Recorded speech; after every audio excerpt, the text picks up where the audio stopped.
Glad to have you with us on Seahawks today. Tyler Jones here with you. We continue to cover OTAs for your Seattle Seahawks. I got 5 burning questions for John Schneider and Mike Macdonald as the Seahawks are in this off-season training program that are on my mind that we will get to here in just a moment. Before we do, the sub-battle continues all month long here on Seahawks Today between us and the 49ers report with our evil nemesis, Chase Sr. and company. They got a little bit of the edge on us, but that's not stopping us from winning this sub-battle this week. For the latest happenings in your favorite team all off-season long, live shows twice a week starting next week on Wednesdays and Fridays with Matt and Sims for every Seahawks game. We're going to continue to bring you our daily news and rumors. Also, anytime there's breaking news, we'll talk about it as well. Subscribe now for free. Stay up to date with your Seattle Seahawks. Let's stick it to the 49ers and win this sub-battle here for the month of May. Question number 1 on my mind. What is the plan for the Seahawks on the defensive line? I like this group, but I don't know what the Seahawks are going to do with this group. This position group this offseason has gone from an area of weakness to an area of strength with the additions that they've made. But the direction of it kind of remains unclear. Let me explain why. Leonard Williams, we know, is going to start on the defensive line. But everything else is up in the air at this point. What do you do with Jarran Reed? We've heard his name come up as a potential cut candidate. Potentially to save $5 million. Is Jarran Reed staying around? Byron Murphy, what's his role going to be? Is he a D-end? Is he a nose tackle? What are you doing with Byron Murphy? I don't know, to be honest with you.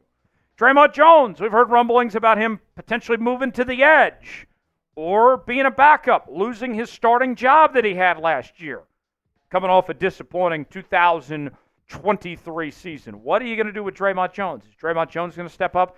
And then there's Johnathan Hankins, who I really liked the Seahawks signing. There from the Dallas Cowboys, previously with the Las Vegas Raiders, once lost a burger eating contest to our own Mitchell Renz here at Chat Sports. What are they going to do with the defensive line? I just don't know what the Seahawks are going to do with the defensive line. And speaking of Byron Murphy, I got to ask you guys, will he start week 1? I lean towards yes, but I don't know for certain. We've heard Mike Macdonald complain about his playing weight right now, saying he needs to get in better shape. Is he going to figure it out and get everything in check? Let us know. Y for yes, N for no. Will Byron Murphy start week 1 for the Seahawks or not? Question 2. What's the plan on the offensive line? I think 3 starters are set. I think that we know for certain that barring injuries, Charles Cross will be your starting left tackle. Olu Olutimi will be your starting center, and Abraham Lucas will be your starting right tackle. But everything else is up in the air. Laken Tomlinson, you would expect to start at left guard, but that's not a foregone conclusion at this point. Christian Haynes comes in. The Seahawks drafted him out of UConn in the 3rd round. There's a lot of optimism, excitement for him, but you still have Anthony Bradford, his 2nd year coming from LSU. And Anthony Bradford, if we're going to be honest, kind of the jury's still out on him, if you will. Did not play so hot in 2023. And then you got a guy like Nick Harris, who they brought in from the Cleveland Browns. He can play some fullback. Is he more fullback or is he more backup center? George Fant, how much will he be involved as the swing tackle here? I have a lot of questions about how this offensive line is ultimately going to shake up. And then the air raid scheme, too. I'll say this. That is going to be very good for your starting tackles, Charles Cross and Abraham Lucas. Both those guys played in this system at their respective colleges. Charles Cross under Mike Leach at Mississippi State, Abraham Lucas at Washington State. I think if they're healthy, they should have the best years of their career. But we'll see. What are they going to do with this offensive line? I don't know. Who is going to be the starting right guard? Is it Christian Haynes or is it Anthony Bradford?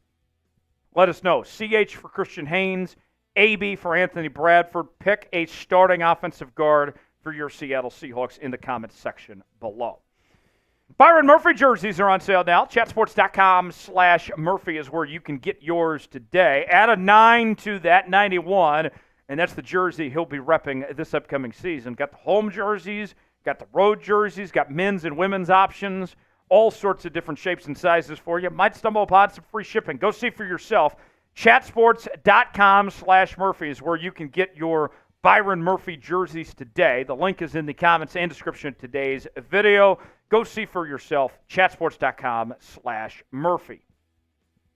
Question 3. Will Sam Howell get a chance? This should be Geno's job to lose, right? We've heard everything about that Geno is the starting quarterback for this team, that he is the one leading the charge. But at some point, if you're the Seattle Seahawks, with what we've heard of what they've said about Sam Howell, they got to know what they got in Sam Howell at some point in time. Whether that's him getting to start a preseason game, whether that is if they're out of playoff contention and he gets the chance to start late in the year. Maybe it's an injury to Geno. Maybe Geno struggles. Sam Howell at some point is going to see the field in 2024. It's not a matter of if, but when. And they have to know what they're getting out of Sam Howell. Because the way that John Schneider kind of framed it, if you will, in regards to Sam Howell this offseason was that, hey, he's younger than some of the quarterbacks in this year's draft, like Bo Nix and Michael Penix. He was essentially the Seahawks draft pick for the quarterback position. And when he was asked about the quarterback of the future situation, the first thing John Schneider pointed to was, hey, Sam Howell's got 2 years left on his contract. So what is it going to be like for Sam Howell? Will he get a chance? Will he get to prove whether or not he's the guy or not? That remains to be seen as far as that goes when it comes to Sam Howell. But what's the plan? I don't know what the plan is. What do you guys think? Are you buying into Sam Howell? Do you believe in Sam Howell as the potential long-term solution for the Seahawks at quarterback? Y for yes, N for no. Way in the comment section. Tell us what you think. Question 4. How will things shake out at the corner position?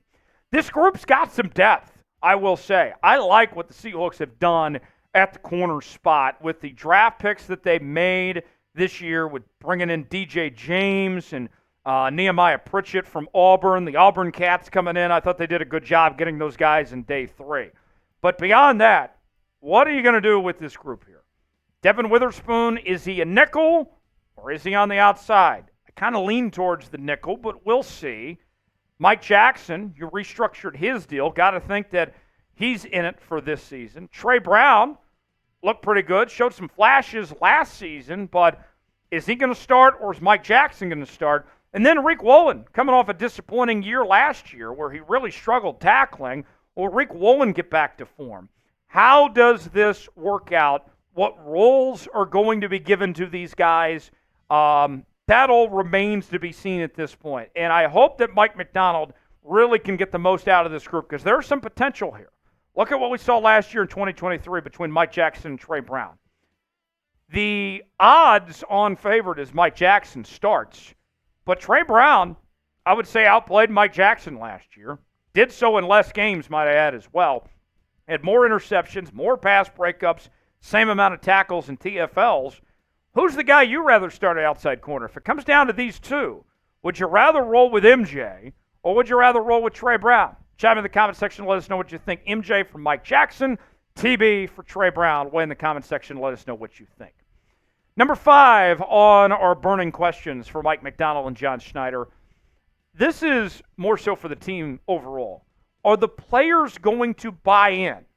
Is everybody invested? Is everybody on the same page for this Mike Macdonald era of Seahawks football? Because we've already seen Mike Macdonald has made some changes that kind of rubbed a few folks the wrong way. Getting rid of the pictures in the office and all that, that got some people upset. And, you know, he's been kind of a hard ass a bit as well. We mentioned a while back what he said to Byron Murphy, that he needed to get in better shape and all that.